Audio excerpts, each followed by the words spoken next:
I'm with Nicolas Seguy backstage just before the rehearsals for Fei Yue. Did I say it right, That's Nicolas? correct, yeah. Perfect He's Chinese one. accent. Thank you. He's one of the three co-founders of this fantastic label that means flying forward. Yes. And they really have done that with the brand. Now tell me how you guys spotted such an absolutely unique opportunity in China.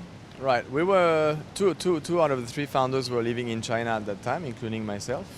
And Patrice, who is the fashion visionary out of the three, was probably one of the first foreigners to actually recognize the local feuillet as an interesting product with a very strong DNA. So he was, I remember, at least 8 years ago, he was the first one to actually buy the local ones and wear it as a fashion accessory, wearing Western brands. And he was in the event production industry, so he had quite a bit of exposure. And that's when he saw the reaction of DJs, artists, and fashion people coming in China, producing their events that actually had a very positive reaction towards the product. Then he came to me and said, how about we look into that and do something. So that's how it started, 2005. Now I think it's really important to tell people what the sneaker was before you guys sort of transformed it into the, fashion icon that it is today. Right. First of all, we don't have extremely precise, and official dates on when it started, but it's probably around 1920s or 1930, so it's close to 100 years old. It was probably one of the biggest produced footwear in the world before the Second World War in China. Obviously, volume of China helped. And then after the Second World War, when China started to open up and foreign brands came into the market, obviously people switched their attention to foreign brands, and the brand really decreased and started not to disappear but to be very, very forgotten by the generation that knew it before, and especially by youngsters and young people. So that's pretty much when we came in. At that stage, Feuillet was part of history, still there, but part of history. And it's good to point out that this was the everyday person's sneaker. They Yeah, wore it it for was everything. Totally, it was extremely popular, but in a good way. Not popular in a negative way. Popular in a way that it was functional, comfortable, easy to wear, easy to match with any kind of garments, and worn by school kid to the grandpa to anybody. So it was really the people's shoe. Now, taking a people's shoe and transforming it into a fashion icon has got to be a major challenge, which obviously you guys took it head on and went with it. What was really the biggest challenge as you went along? I think it's easy to say that the biggest challenge was the perception of people of the made in China. A lot of people accept today that 90% of what they have at home is made in China, but a Chinese brand is different from made in China product. And coming out to the West with a brand that is made in China but has a strong Chinese history and heritage was probably the biggest challenge, to really make people accept that something that has an Asian or Chinese history can be cool and can actually create value, can create design, can do things and not only copy. So that was our challenge, yeah. And now, as of course, we've come over that hump of what is not and what is cool in Asia, because everything about Asia now is pretty much there, par for the course and quite cool. But now you are moving eastwards and you're actually bringing the shoes to all of us. And there's got to be a little bit of a challenge there too, because we also have our own perceptions in Asia about Asia-made brands. Totally. I think the challenge now is reversed. When we arrived in Europe, obviously, like I said, the made in China thing was not easy, but what you don't have at home is always more exciting than what you have at home. So presenting the truth about the brand and about what we wanted to do out of it was exotic to Westerners and to French people, which is why it was so successful. Coming back to Asia, we are closer to the roots of the brand, and by being closer to China when we operate in Asia, this exotic touch is not quite there.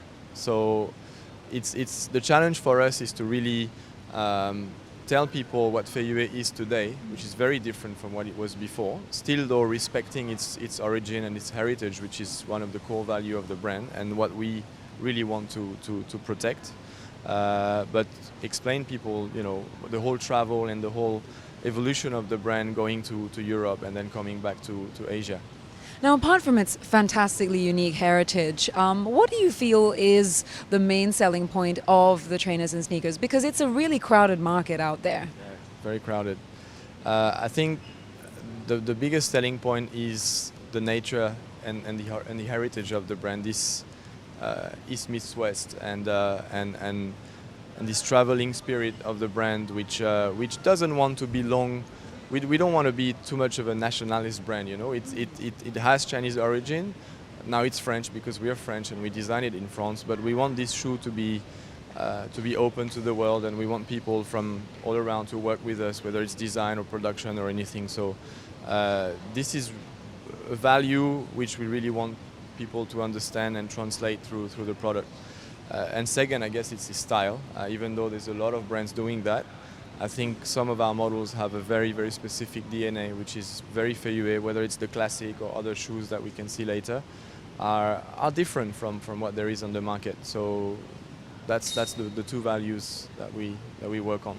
A sneaker born of culture, but to transcend culture, would you say? Yeah, pretty much. Okay. Now, your involvement in Men's Fashion Week, this is a really big sort of outing for the sneakers, you know, for everybody to see it. And it's not just people in Singapore, because people are going to see this all across Asia and the world. What was one of the main reasons why you decided to get involved? Very straightforward. We just arrived in Singapore 6 months ago as our regional headquarters. So being involved in what, you know, the local communities do around fashion, because we are here as well, to develop the Asia Pacific market, is a natural thing to do. The second thing is what I really liked about the idea of Frank and of this fashion week was to create the first platform for local labels to get some kind of exposure regionally, locally, and to the world. And again, in that sense of traveling and you know, getting closer to all the local communities when we move around the planet was something that fitted with the brand value totally. So supporting this platform by being part of it is just a natural thing to do for us. Now, how about you show me some of that brand DNA? Yeah, let's go around. Okay. So, yeah, if we start, I'm not going to show all of it to you, but Show me the cool stuff. The cool stuff, yeah, they're all cool. But the new stuff that not everybody knows, this is the fourth model by Feuillet. It's called Delta Mid. Delta in Greek means four, which is why it's the fourth model of the brand. This is fairly recent, and as you can see from one of our more classic model, which is here in leather, that's really the original DNA of the brand. Yeah. It's a mid-cut, not low, not high. A bit more structured with suede instead of only canvas, and this one of course is in a bright blue leather. Love it. So this is a bit more chic, a bit more urban, and usually tends to go with slightly older people. When I say older, I mean my age. So Careful now, not that old, but that's our Love first those. big move away from the original shape of the classic Feuillet. Mm-hmm. Then we can move over here, where you can find, similar to the black one over there, that's the Phalo original model. Love it. In leather. Very subtle, you can see the branding there is just only embossed. The arrows, the stripes and the logo are not too shiny and too visible. I love this. Yeah, I love this is the really, idea. you can wear that with a suit, you can wear that Yes. with a pair of jeans. Yes.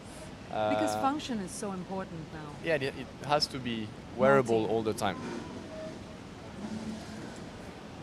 Then we go further over here to our Oh, newest, these are funky. newest model, Nice. AS, which in French means Association Sportive. It's basically inspired by the 1970s, 80s indoor sports. Yeah. We are in a lifestyle product, not a sportswear product, but it's really, try to translate into a fashion product all the shoes that people were wearing when they were playing volleyball or badminton, whether in Sweden or in China.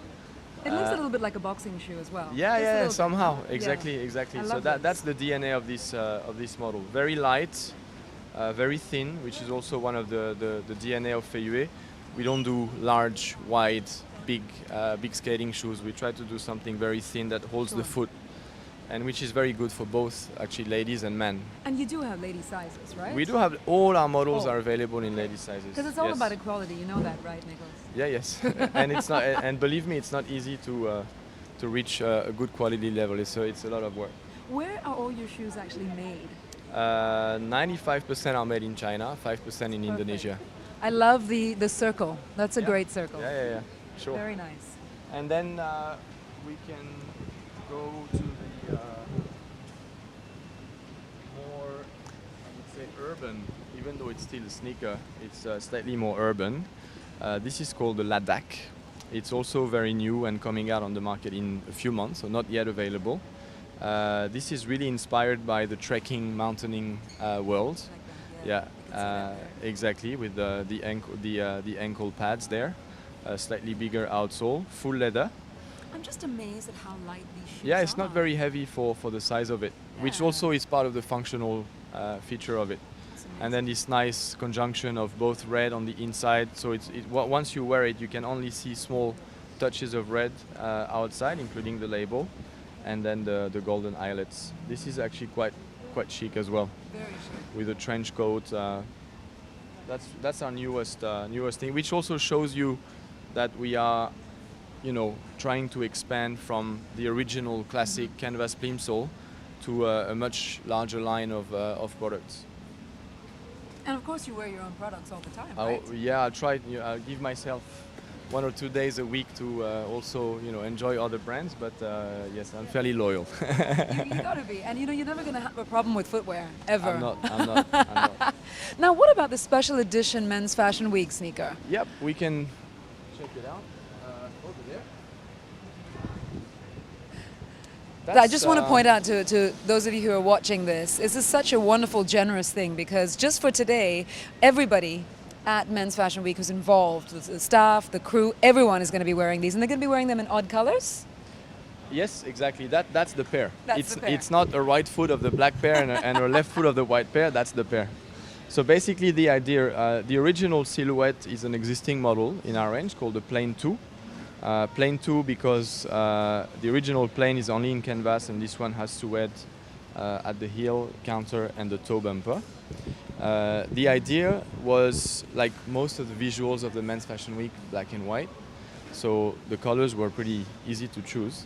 And having a white and a black foot, yin and yang, east, west, and fusion and a point of a meeting point and a creative point of both Western and Eastern influences. So that was the idea of doing this pair, which is of course branded both Feyue and Men's Fashion Week on the side. So that's a nice little collector to have. That is fantastic, really. So hip, quirky, thoughtful, balanced, Yeah. flying forward. Feyue. Nicholas, thank you very much. Thanks a lot.